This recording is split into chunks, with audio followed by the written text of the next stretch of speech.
ആ വരൂ. ഇത്രയും നാളും നിങ്ങൾ രണ്ടുപേരും കൂടി ഞങ്ങളെ പറ്റിക്കായിരുന്നല്ലേ?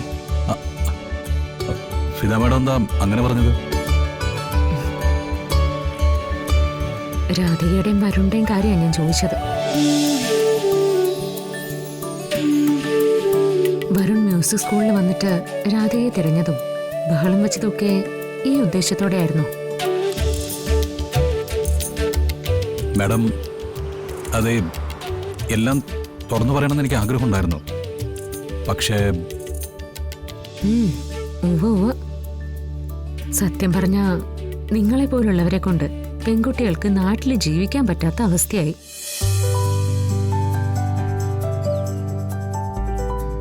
എല്ലാം അവസാനിപ്പിച്ച് ആശ്രമത്തിൽ പോയാലും അവിടെയും വിടില്ല അല്ലേ നിങ്ങള്? മാഡം, അത് എനിക്ക് അയാൾ കൂടെ ഇല്ലാതെ പറ്റില്ലായിരുന്നു.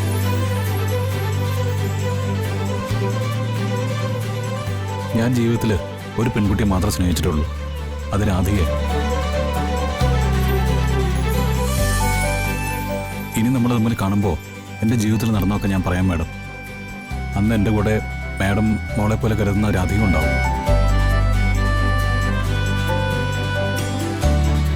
പറ്റിയ തെറ്റുകൾ തിരുത്തി ഞാൻ താലി കെട്ടിയ പെണ്ണിനെ തന്നെ എനിക്ക് തരാമെന്ന് രാധികയുടെ അച്ഛൻ സമ്മതിച്ചിട്ടുണ്ട്. കള്ളം പറയരുത്. ആ മാഡം വേണമെങ്കിൽ രാധികയെ വിളിച്ച് ചോദിച്ചു നോക്ക്. ആ അതിന് രാധിക എവിടെയുണ്ട്? അത്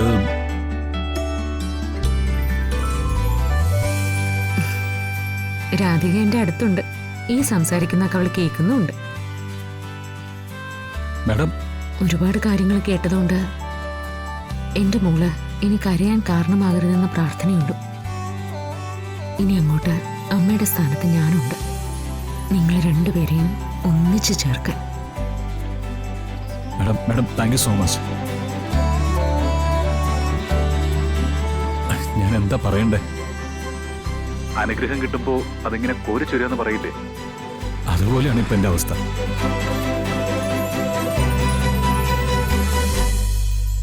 അല്ല, രാധികയോടൊന്ന് സംസാരിക്കാനില്ലേ? ഞാൻ ഫോൺ കൊടുക്കാം.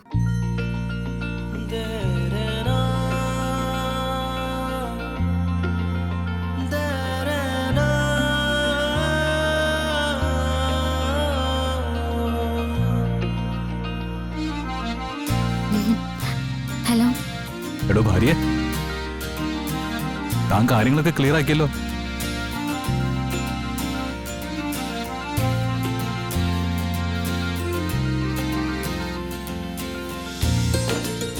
സത്യം പറഞ്ഞ ഫിദ മേഡത്തിന് ഫേസ് ചെയ്യാൻ ഒരു ചമ്മലുണ്ടായിരുന്നു, അതങ്ങ് മാറ്റി തന്നല്ലോ.